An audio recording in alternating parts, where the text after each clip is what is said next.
हिंदी में यूपीएससी की तैयारी से संबंधित प्रोग्राम्स को देखने के लिए सब्सक्राइब करें स्टडी IQIAS हिंदी। नमस्कार दोस्तों, स्वागत है आप लोगों का। मेरा नाम है गौरव शर्मा और हम आपसे जनरल स्टडीज़ के ढेर सारे टॉपिक को यहाँ पर डिस्कस करते हैं। आज का जो मुद्दा है वह निजता बनाम नैतिकता से संबंधित है। एक ऐसी व्यवस्था जिसको भारतीय संस्कृति या भारतीय समाज अभी उतनी स्वीकार्यता नहीं देता है। नहीं देने के पीछे अपने कारण है। मुद्दा क्या है उसको समझने की कोशिश करेंगे और राजस्थान हाईकोर्ट का एक बड़ा फैसला आया है। राजस्थान हाईकोर्ट ने लिव इन रिलेशनशिप को लेकर एक वर्डिक्ट दिया है। इस वर्डिक्ट के सारे डिमेंशन को आज समझने की कोशिश करेंगे। आप लोगों का स्वागत है। चलिए आगे बढ़ते हैं। उससे पहले आपके लिए एक इम्पॉर्टेंट खबर ये है कि अगर आप हमसे जुड़ना चाहते हैं तो ये मेरा टेलीग्राम चैनल है, आप इसको ज्वाइन कर लीजिए। यहाँ आपको PDF मिल जाता है। और अगर आप मुझसे कनेक्ट होना चाहते हैं तो इंस्टाग्राम पे आकर यहाँ आप मुझसे आपके जो क्वेश्चंस हैं इन क्वेश्चंस को भी पूछ सकते हैं। अब देखो, आप सब लोग इस बात को भली भांति तरीके से समझते हैं कि लिव इन रिलेशनशिप होता क्या है। एक ऐसी स्थिति है जिसको हम लोग यहाँ पर लिव इन कहते हैं। लिव इन एक ऐसी स्थिति है जहाँ पर दो वयस्क है ना, यहाँ पर दो वयस्क मतलब दो एडल्ट अपनी सहमति से वो बिना शादी के एक साथ रहते हैं। इस स्थिति को लिव इन कहा जाता है। अब राजस्थान हाईकोर्ट का जो वर्डिक्ट है वह इम्पॉर्टेंट क्यों है? क्योंकि राजस्थान हाईकोर्ट ने यह बोला है कि किसी भी व्यक्ति को लिव इन में रहने के लिए मैरिज जो एज है इस मैरिज एज का फुलफिल करना जरूरी नहीं है। जब हम लोग मैरिज एज की बात करते हैं तो भारत में दो उम्र मानी जाती हैं। अगर कोई मेल है तो मेल के लिए 21 साल है और फीमेल के लिए 18 साल है। अब जो वर्डिक्ट है वो इसी पर निर्भर करता है। राजस्थान हाईकोर्ट ने बोला है कि अगर दो वयस्क जो एडल्ट हैं, एडल्ट होने का मतलब है कि 18+ एज के हैं, और अगर लड़के ने 21 साल की अवस्था जो मैरिज एज है उसको पूरा नहीं किया है, उसके बाद भी ये लोग सहमति से लिव इन में रह सकते हैं। तो एडल्ट जो लोग हैं ये अपनी सहमति से लिव इन में रह सकते हैं। ये फैसला है राजस्थान हाईकोर्ट का, रिसेंटली यहाँ पर दिया गया है। मैरिज एज कितनी है वो आप लोग बता देंगे कि मैरिज एज 21 साल है मेल के लिए और 18 साल है फीमेल के लिए। तो ये इसके बीच में बैरियर नहीं बनेगी। और जो अदालतें हैं उन अदालतों से बोला गया है कि ऐसे जो कपल हैं इनको न्यायिक सुरक्षा आपको प्रोवाइड कराना चाहिए। अब एक सवाल आपके मन में चलता है कि क्या भारत में लिव इन को लेकर कोई वैध कानून है? क्या नहीं है, कोई भी वैध कानून नहीं है। लिव इन को परिभाषित और लिव इन को जो सुरक्षा दी गई है वो न्यायपालिका के विभिन्न निर्णयों के माध्यम से दी गई है। ठीक है, आप इस बात को ध्यान रखना।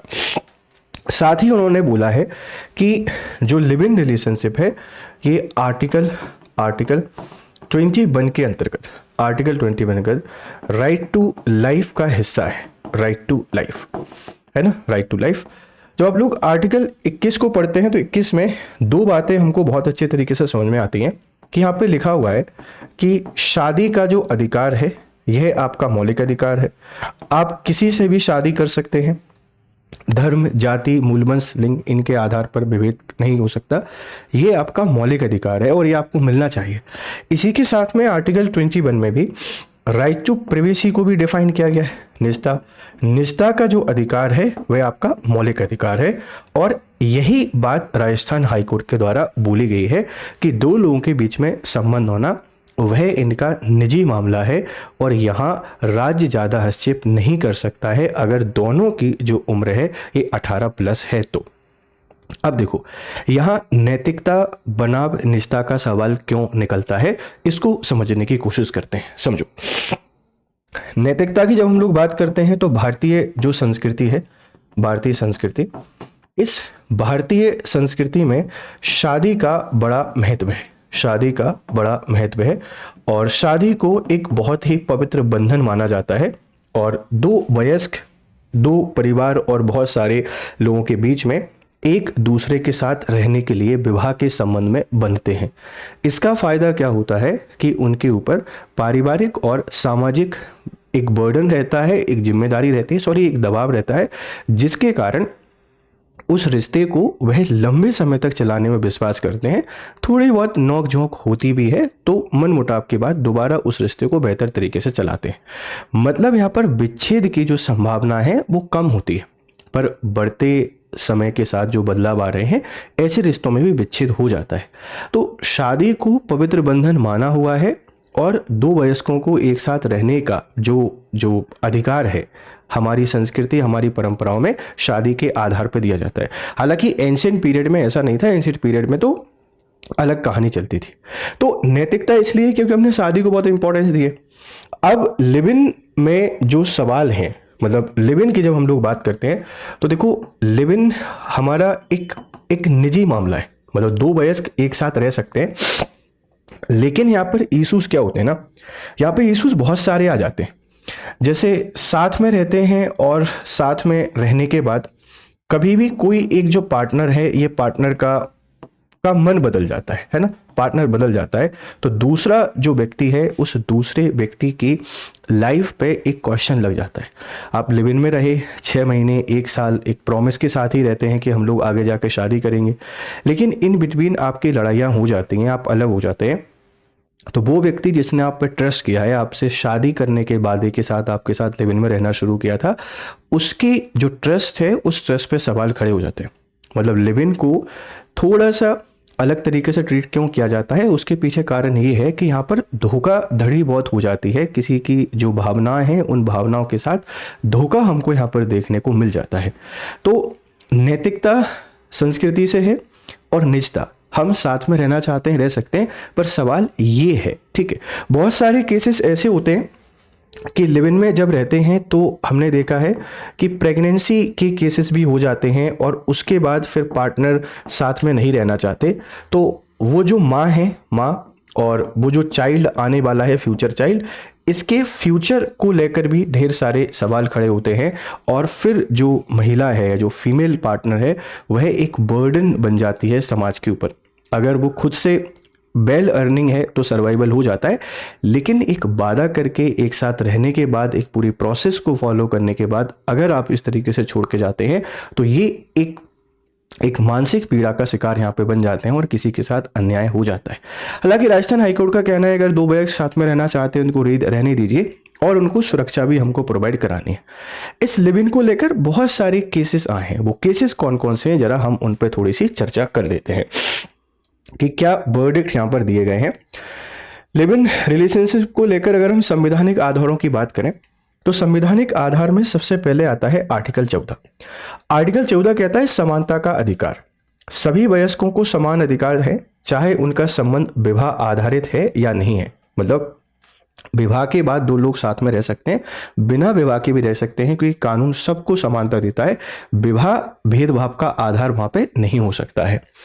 अनुच्छेद 19 का 1A और D अपने पसंद के साथी के साथ रहने और स्वतंत्र रूप से चलने फिरने का अधिकार है। मतलब वो कहीं साथ में रह सकते हैं और घूम फिर सकते हैं, आप उनको नहीं रोकेंगे। और 21 जीवन और व्यक्तिगत स्वतंत्रता, अपने जीवन के तरीके को चुनने की स्वतंत्रता है। आप जैसे अपने जीवन को चुनना चाहें वैसे सुन सकते हैं। तो आर्टिकल 14, आर्टिकल 19, आर्टिकल 21 ये फ्रीडम देते हैं अपने निजी जीवन को अपने हिसाब से जीने के लिए। अब जो फैसले हैं आप इनको देखो। सबसे पहले है एस खुशबू केस 2010 का है। एससी ने कहा लिव इन रिलेशनशिप अवैध या अपराध नहीं है। समाज के नैतिक मानदंड व्यक्ति की स्वतंत्रता को सीमित नहीं कर सकते। जिस नैतिकता की मैं आपसे बात कर रहा था उसको लेकर सुप्रीम कोर्ट ने बोला कि लिव इन में रहना किसी व्यक्ति का मौलिक अधिकार है, निजता का अधिकार है। नीति जो नैतिकता है वह इसको सीमित नहीं कर सकती। मतलब परंपराएं, प्रथाएं और निजता को जब भी मुझे चुनना होगा तो निजता को पहली प्रायोरिटी दी जाएगी। के खुशबू केस 2010 में सुप्रीम कोर्ट का वर्डिक्ट है। दूसरा केस आता है इंदिरा शर्मा वर्सेस केवी शर्मा, है ना, इंदिरा शर्मा वर्सेस केवी शर्मा। और ये केस 2013 का है। सुप्रीम कोर्ट ने बोला कुछ परिस्थितियों में लंबे समय तक रहने वाले जोड़ों को relationship in the nature of marriage की श्रेणी में माना जा सकता है और ऐसी महिलाओं को घरेलू हिंसा अधिनियम 2005 के तहत संरक्षण मिला है। अब ये बहुत बड़ा वर्डिक्ट है। इन्होंने बोला कि जो लोग एक लंबे समय तक लिव इन में रह लेते हैं उनको हम एक स्टेटस दे देते हैं। क्या? Relationship in the nature of marriage, मतलब ये रिलेशनशिप उसी तरीके से जिस तरीके से मैरिज है। और आप अगर अपने पार्टनर को हार्म करते हो तो डोमेस्टिक वायलेंस एक्ट के अंतर्गत उस महिला को अधिकार मिल जाता है, आप उसका शोषण नहीं कर सकते शारीरिक और मानसिक तौर पर, नहीं तो डोमेस्टिक वायलेंस का केस आप पे लग जाएगा। ये 2013 का वर्डिक्ट है Indira Sharma versus KV. Sharma case का, ठीक है।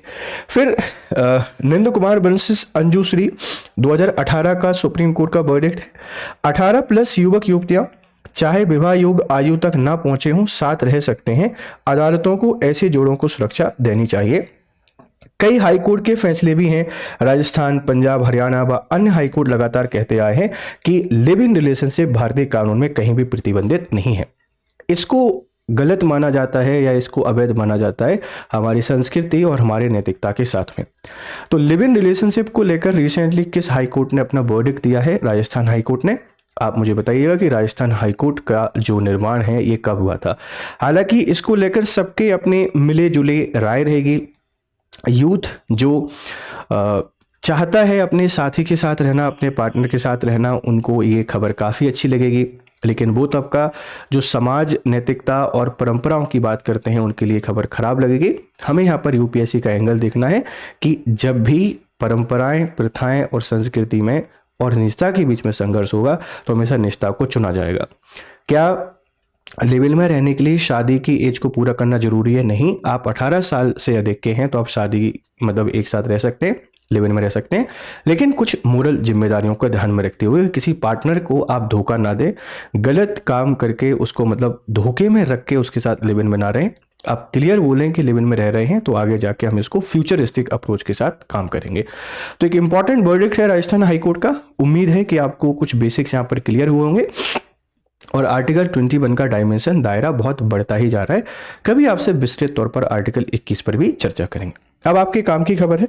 काम की खबर क्या है? अच्छा, ये और देख लीजिए कि विवाह के लिए जो आयु है ये पुरुष के लिए 21 वर्ष है, महिलाओं के लिए 18 वर्ष है, विधिक प्रक्रिया से मान्यता प्राप्त है और बाल विवाह अपराध होता है ना, बाल विवाह अपराध माना गया है इसमें। लिव इन रिलेशनशिप 18 वर्ष वयस्क होने पर सहमति और महिला भी 18 वर्ष। कोई विशेष कानून नहीं है, परंतु संविधान मतलब जो न्यायपालिका के फैसले हैं उन फैसलों ने यहाँ पर संरक्षित किया हुआ है और लिव इन रिलेशनशिप में कोई अपराध नहीं माना गया है इसको। हाँ, 18 साल से कम उम्र के लोग क्या लिव इन में रह सकते हैं? क्या नहीं रह सकते हैं? ये सवाल आप याद रखिएगा। अब देखो, आपकी तैयारी को बेहतर कराने के लिए SIP हमारे कोर्स है, सक्सेस इन प्रीलिम्स 2026। ये कोर्स अभी आपको मिल रहा है 5,499 रुपये में।